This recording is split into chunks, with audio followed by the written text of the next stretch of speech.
एक बार जरा सभी महानगर पालिकाओं की अपडेट्स ले लेते हैं फटाफट फुल स्क्रीन पर। अगर हम दिखा पाए कि भारतीय जनता पार्टी और एकनाथ शिंदे की शिवसेना 32 सीटों पर 227 में से 56 सीटों के रुझान इस वक्त हमारे पास आए हैं। 56 सीटों पर यहां पर के रुझान हमारे पास दिख रहे हैं। बीजेपी प्लस 32 सीटों पर आगे चल रही है।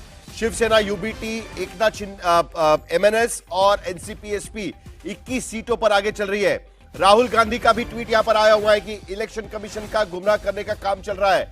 वोट चोरी एक राष्ट्र विरोधी काम है, राहुल गांधी यहां पर बोल रहे हैं। स्याही विवाद पर राहुल गांधी ने ट्विटर पर पोस्ट डाली हुई है, सोशल मीडिया की पोस्ट है एक प्लेटफॉर्म पर। उनका यह कहना है कि ईसी इलेक्शन कमीशन गुमराह कर लोकतंत्र पर चोट है। उनका गुमराह करना लोकतंत्र के लिए चोट है।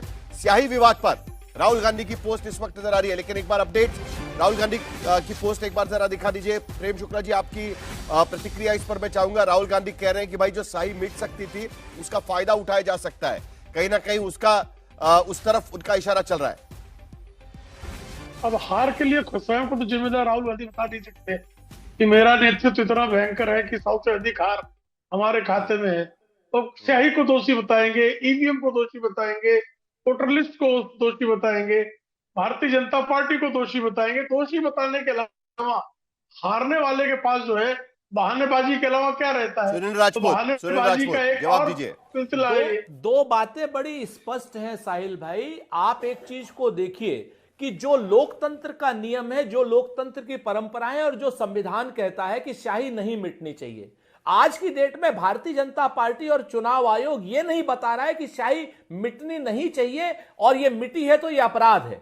वो ये बताने की कोशिश कर रहा है कि जिसने स्याही मिटाई है उसने दोबारा वोट नहीं दिया। हम लोग चुनाव हार रहे हैं, कांग्रेस चुनाव हार रही है। ये नहीं बता रहे कि आप लोकतंत्र के नियमों का गंभीर उल्लंघन करके लोकतंत्र को कमजोर कर रहे हैं, संविधान के विरुद्ध कार्य कर रहे हैं। मसला हार जीत का थोड़ी है, मसला तो यह है कि स्याही मिट क्यों रही है। जो स्याही 2-2 महीने नहीं मिटनी चाहिए, वो स्याही अगर मिट रही है तो ये लोकतंत्र के भी खिलाफ है और ये संविधान के भी खिलाफ है। स्याही नहीं मिट रही है, कांग्रेस मिट रही है। स्याही नहीं मिट रही, कांग्रेस मिट रही है।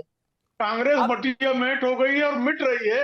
कांग्रेस को मिटता हुआ देखकर क्या हो रहा है? आनंद दुबे जी खुश हो रहे हैं, कांग्रेस मिट रही है, सुन के आनंद दुबे हंस रहे हैं। अरे कल तक तो आप दोस्त थे उनके, एक चुनाव के आपके खिलाफ लड़ लिया, आपको तुरंत हंसी आ रही है उस बात को लेकर? नहीं, ऐसा बात नहीं है।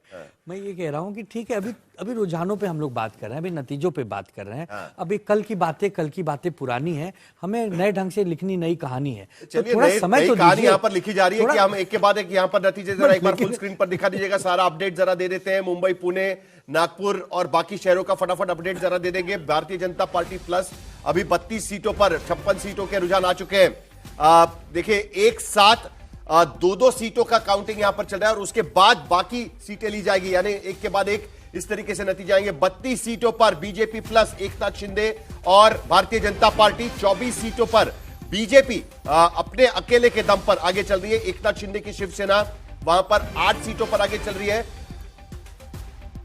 बीजेपी से ऋत्विक भालेकर हमारे सहयोगी हमारे साथ आ गए हैं। ऋत्विक, कोई उत्साह वहां पर दिखाई दे रहा है? अभी 32 और 21 के इस खेल पर जो ऊपर नीचे पूरा मामला चल रहा है और राहुल गांधी का रिएक्शन आ गया है स्याही को लेकर, वो भी अपनी टिप्पणी कर रहे हैं।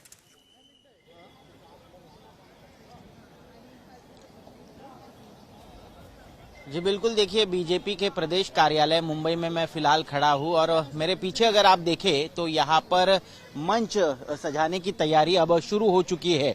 एलईडी स्क्रीन भी लगाया दिया है और कहीं ना कहीं बीजेपी के कार्यकर्ता भी यहां पर धीरे धीरे इकट्ठा होना शुरू हो गए हैं।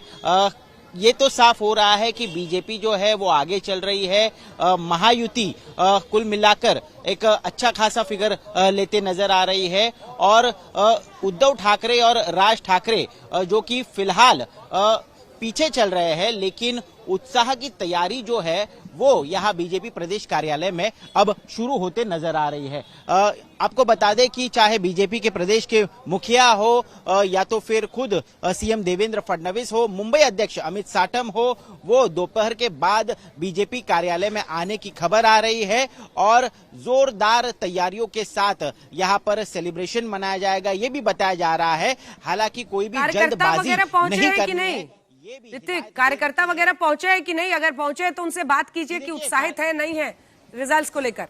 फिलहाल बिल्कुल बिल्कुल बिल्कुल देखिए, बीजेपी ऑफिस के कार्यालय के कुछ पदाधिकारी तो यहाँ पर मौजूद है, कार्यकर्ता भी धीरे धीरे जो है यहाँ पर रुक कर रहे हैं, क्योंकि फिलहाल मैं आपको बता दूं जहां जहां काउंटिंग सेंटर्स है वहां काउंटिंग सेंटर्स के बाहर कार्यकर्ताओं की भीड़ जो है वो नजर आ रही है। प्रदेश के कार्यालय के मुखिया यहाँ पर है, आपको बताएं किस तरह की तैयारियां होने वाली है, यहाँ पर किस तरह की तैयारियां है।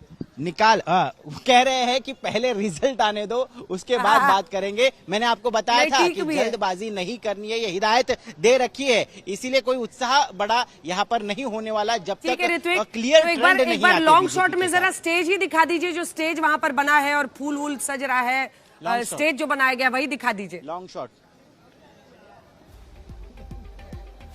देखिए, ये वो स्टेज है, ये वो स्टेज है जो तैयार तो किया गया है, बस इस पर भगवा लहरी चादर जो है वो चढ़ाने की तैयारी कुछ ही समय में होने वाली है। फिलहाल यहाँ पर एलईडी स्क्रीन लगाने की शुरुआत हो गई है। सिर्फ मुंबई बीएमसी के ट्रेंड्स नहीं बल्कि पूरे स्टेट के जो 29 महानगर निगम है उनके ट्रेंड्स यहाँ पर दिखाए जाएंगे। यहाँ पर एलईडी स्क्रीन के जरिए पूरे महाराष्ट्र का चित्र क्या होने वाला है ये बयां किया जाएगा, और कुछ ही समय में यहाँ पर जो है, जैसे मैंने आपको बताया, जैसे जैसे ट्रेंड्स क्लियर होने लगेंगे, जैसे जैसे पुख्ता आंकड़े सामने आने लगेंगे, तभी जाकर यहाँ पर जो है बड़ा सेलिब्रेशन देखने को मिलेगा। तब तक आपको बता दूं, चाहे ढोल हो, चाहे बैंड बाजा हो, चाहे मिठाइयां हो, सब कुछ तैयार रखा गया है बीजेपी ऑफिस में, लेकिन जल्दबाजी नहीं करनी, ये सख्त हिदायत यहाँ पर दे रखी है।